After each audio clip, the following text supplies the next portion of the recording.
we've just arrived up at the cottage. We're going to open it up for a new season. And it was a heavy snow year, and most of it is gone. There's some, if you look around the forest, there's patches, but not much left. It's the end of April. I think it's April 25th. And the lake is completely ice-free, so we're good to go.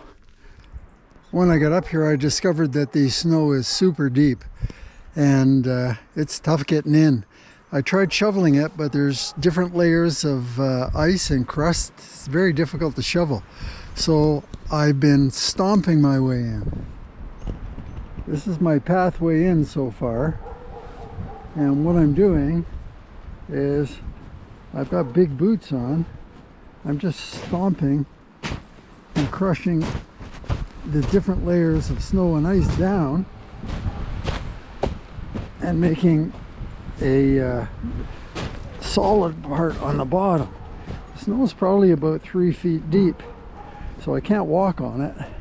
I'm just going to have to stomp my way in.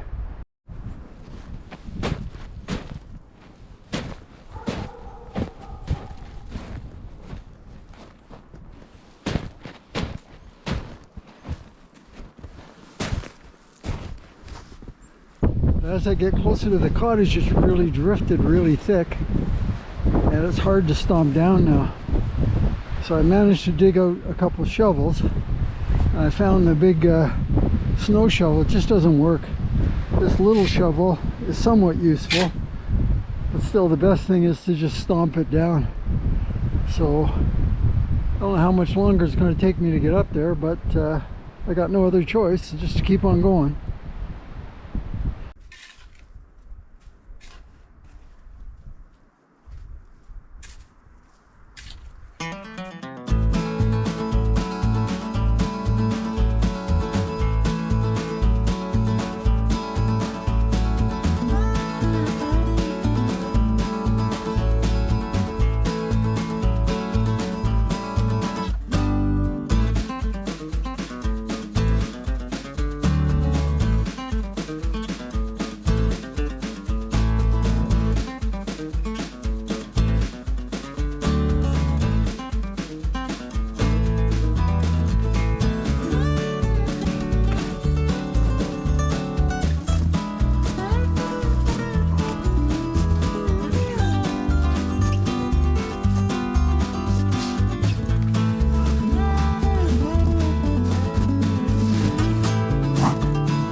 Last time I was up here, the deadbolt was frozen. I'm hoping for better luck this time, although I did leave that window open and the stool there, just in case, but let's hope. It felt like it opened. Oh, baby! Yes! We're in. Whew. I just came up to check on the place, but the actual main reason I came up at this time was I received my hydro bill the other day, and it comes every 3 months. And I opened it up, and to my surprise, it was a huge electrical bill, and yet I've only been up here about 3 different times just for a couple days at a time. So how could it possibly be that big? They want to charge me $492. Billing period right here for 3 months. It says I use 1,777 kilowatt hours. For the same period last year, I used 0 kilowatt hours. And for the 3 months before these 3 months, when I was up here a lot, only used 236 kilowatt hours. So I came up to try and figure it out. So because I had baseboard heaters installed, electric baseboard heaters, in the fall, I thought maybe I forgot to turn them off. So I checked this one, and it was at 0, and I felt the heater cold. Then I checked the bedrooms, same thing in here. The heater, cold. The setting, 0. Same with the other bedroom. But when I went downstairs, I'll just grab the flashlight. I have a baseboard heater downstairs. And the thermostat for it is right here. And it too is set to 0. So how could it be? So I came over to the baseboard heater in the basement and felt it, expecting it to be cold. It was hot. So for some reason, this heater has been on all winter. Oh no. Now I put it in there in the first place a while back, this particular heater, because I was afraid of the foundation freezing and shifting. But with all the sand and gravel around this place and the weeping tiles, it was never going to shift. So I never put it on. And so therefore, I didn't have to pay a huge electricity bill. But it's been on this winter. So I've come over to the main panel and turned all of the baseboard heaters off right here on the panel. And when I leave today, I'm going to turn the main switch off, because a $500 bill for 3 months when I'm not here, I don't want to do that too often. Anyway, figured it out, problem solved, live and learn. So this is just a short visit, just up to check on the snow load on the roof and to solve the hydro problem, why I was getting charged so much. But also, Anna is going away for a short vacation. And she has a lot of the stuff that she wants up here at the cottage. So she has asked me to pick it up and bring it back with her. So I said, no problem. So I looked around the cottage. They're not in here. Like beach shoes, water shoes, bathing suits, that kind of stuff. You know where they are? Over there. That snow's got to be 3 feet deep. So I thought I was finished shoveling and stomping right here, but now got to get over there and find those beach shoes. They better be in there. Well, I started trying to dig a path to the shed, but the snowdrifts are so high that it's going to take a while, and I'm running out of light. It's going to be dark in about 20 minutes. So I think I'm going to have to pass on that. Won't be able to grab Anna's stuff for her this time. Oh well. It's getting pretty dark now, so I've got to head home. I'm just going to walk back to the cabin to make sure that I locked everything up. And I'll just follow my route here that I stomped down. It took me a couple hours in total. Took kind of a circuitous route to get there, but once I figured out that the snow was a little shallower, when I got underneath these cedar trees over here, then I changed course, took a left-hand turn here. Still sinking. And got over near the trees, and it wasn't quite as bad over here. And it was not as tough digging or stomping until we got over to the cabin, and then had to dig a little bit. Anyway, it was more of an adventure than I thought it was going to be, but quite the winter. Lots of snow. Anyway, that's it. Not only getting dark, it's getting cold. Time to head home. So till next time, see you later. We just unloaded the car and brought everything inside to get it started up. Turned on the electricity, plugged in the stove, and made a mess of the place instantly. So we'll get all this settled, and then our first job should be to try and get the water running. I just hope I can remember what I did last year. Fingers crossed. Well, this winter had the most snow that we've witnessed up here in 5 years since we purchased the property. It was very deep, and with the spring melt, the water levels in the lakes and rivers on the way up, you could tell they were super high. So I'm just coming down to the water now for the first time and check it out, and boy, is it ever up. It's right up to the edge of the pump house there. And up to the height of the dock. Actually, it's kind of lifting the dock here. And normally the dock sitting on this end is all dry. You walk right onto the dock. So the water's up that much. It's very high. Our fire pit is usually nice and high and dry. The actual normal spot for the shoreline would be just the other side of the big O there, and much lower. So I'm gonna guess and say it's up about a foot to 1.5 feet.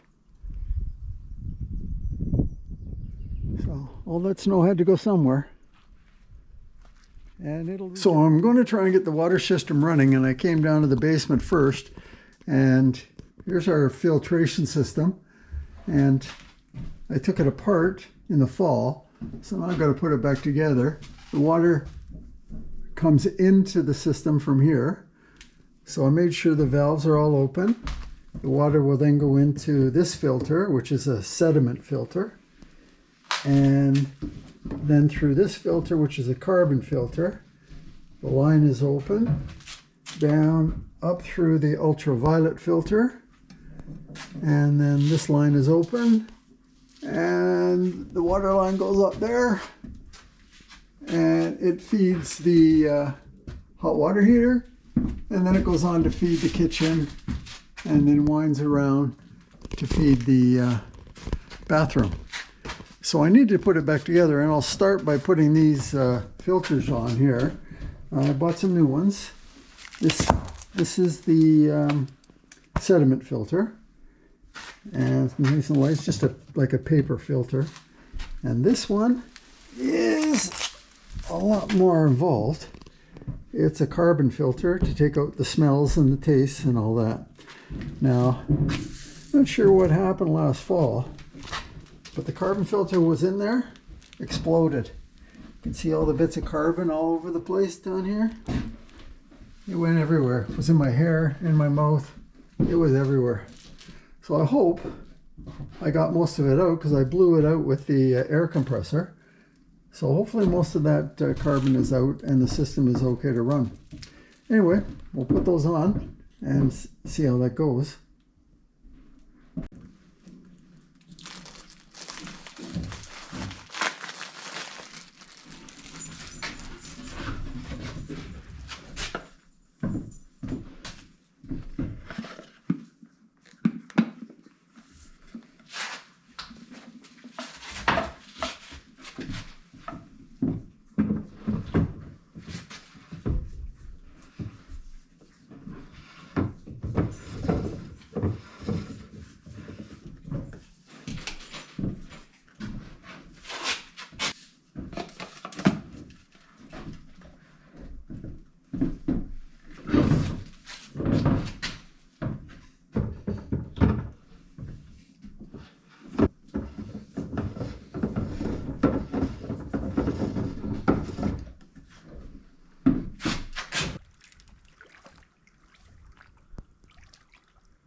I'm going to turn it on.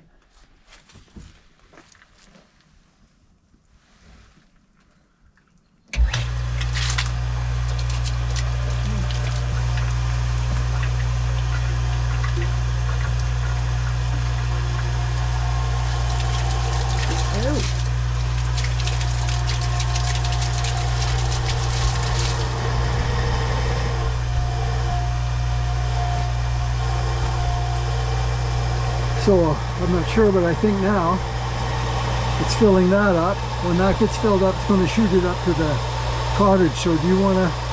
Okay. So you want to go up? And it's just gone up to the house.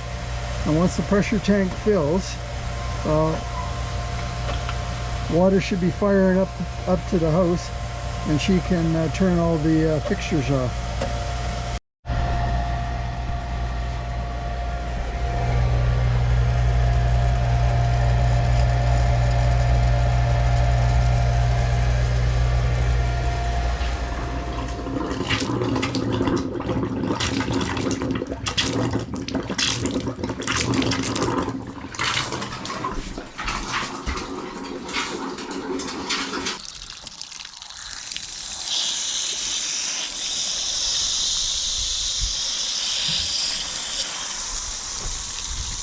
They're pretty good though.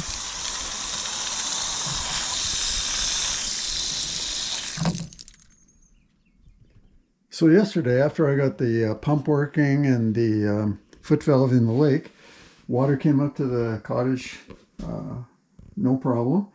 And I thought we were off to the races, but when we came in and tried the fixtures, the hot water in the bathroom was on, came out pretty good. The cold, no water came out, plus it was really stiff. The shower fixture, I turned it on and it just trickled out there.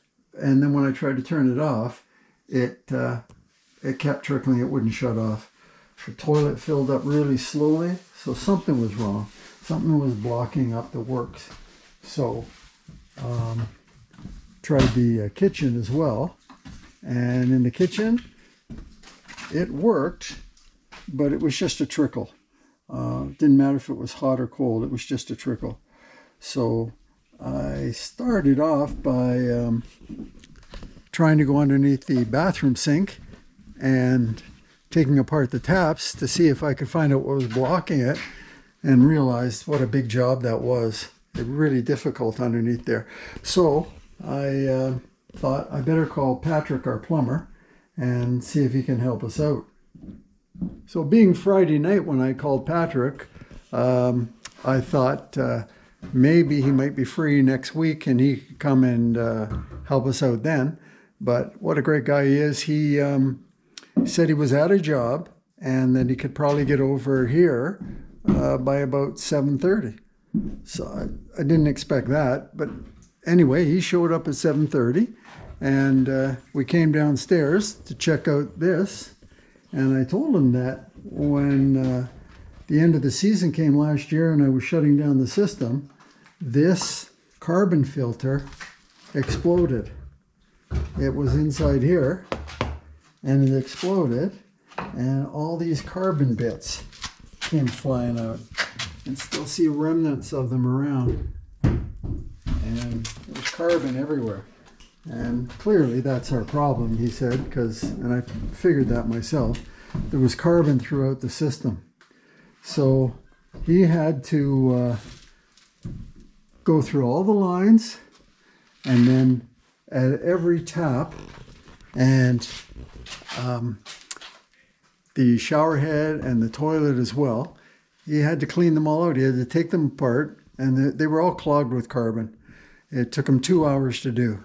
And I'm glad I didn't try to do it myself, because he needed a lot of special tools. He had to rebuild one tap. So I'm glad he was able to come, and what a great job he did. And now the water's up and running. So we're in business. But without Patrick's help, there's no way. There was no way I was going to get it going.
when we were up here in the wintertime, we got the wood stove going, and it was cold outside, and the wood stove was great. It worked well, threw off great heat, but the problem was the heat tended to just rise, and it went up and filled up the upper area, but the problem was it wouldn't move across here. So the kitchen area was much colder than the living room area. So we looked into it, and it was suggested that we get a eco fan or eco fan. We didn't know which one to buy, but we settled on this one, the Voda heat-powered stove fan, and we're just trying it out for the first time. And here it is. You place it near the back of the stove, and it takes no power, just it's driven by the heat of the stove.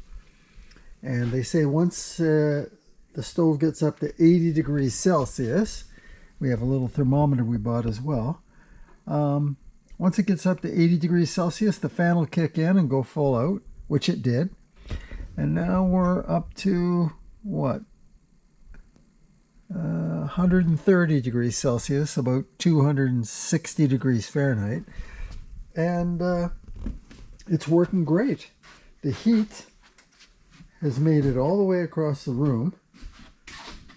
I mean, I can feel it all the way over here. That little fan is pushing that heat all the way across, which is so much better than it was in the winter. So that was a great purchase, working really well. And in the winter, I also singed my hands, burned the hair off the back of my hands, and had a slight burn. So we purchased these wood stove mitts, and they're great too. They weren't expensive either. Maybe $14, something like that, $15. And you can really stick your hand almost right in the fire. So we're really happy with all of that. And we're warm too. So a few years ago when we bought the property and we had to clear the area and take out a number of trees, what we did was we started stacking all the brush along the edges. And then a couple of years ago we took down some more trees and we just continued stacking it all along here. And it's ugly and it's an eyesore, but it's also a fire hazard. So, and we've got so much of this brush everywhere. So we've been bringing it out and putting it on the edge of the driveway, and there are stacks of it everywhere. So this weekend we're up. What we're doing is we're going into the woods and bringing out all the brush and putting it on the edge.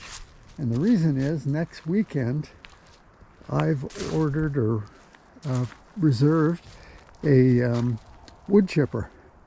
So we've got a wood chipper coming next weekend, and Anna can't be here, but I'm going to chip some wood. And it goes all the way up the driveway, both sides. And we're going to go down to the other end of the driveway. And Anna's bringing the stuff now. And we're going to get some brush and clean up down there as well.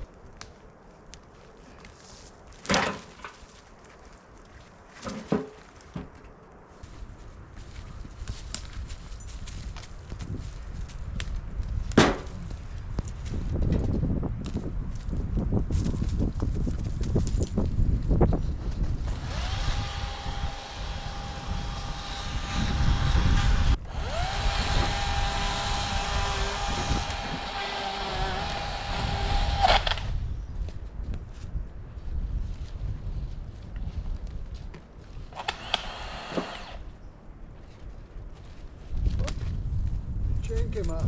Oh no! Yeah. Does that happen very often? It's never happened before. Oh no! You take the battery off.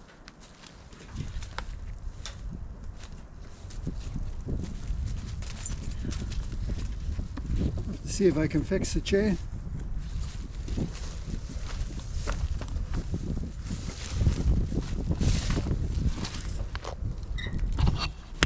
Take the battery off it?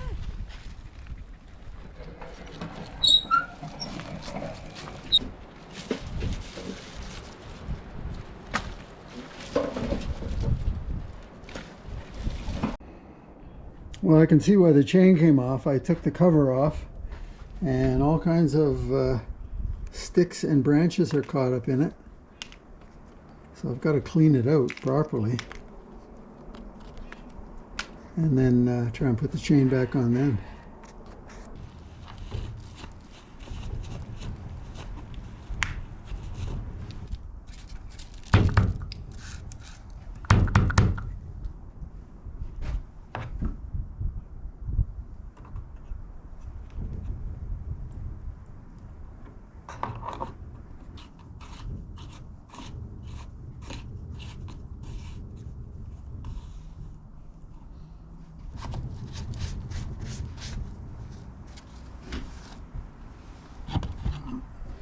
Well, it's no wonder the chain got stuck and clogged, came off. All of that was stuffed down inside here. And it clogged pretty fast though, gotta say. Anyway, I think it's okay now. We'll take her back out and test it out.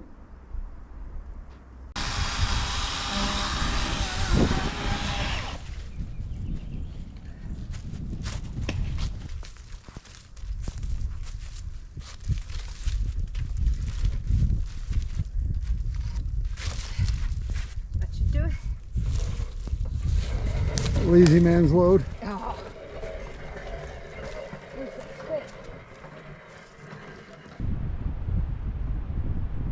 So Anna and I thought we'd address this giant poplar tree we took down.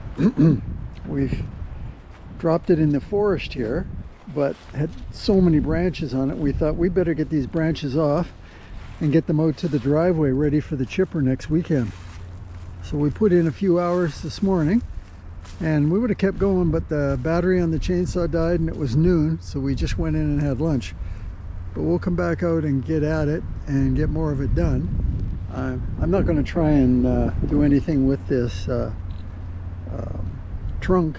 We'll just leave it, but we'll try and get most of the branches off because I expect we'll only ever rent a chipper once. So now's the time to do it. And the black flies and the mosquitoes aren't out yet, so it'd be good to get it all done this weekend. Well, that's a wrap then. We're officially open for the season. We've got the shutters down, we've got water, and we brought all the brush out to the driveway ready to be chipped. So I'm ready. I say bring on the chipper, and we'll see everybody next weekend.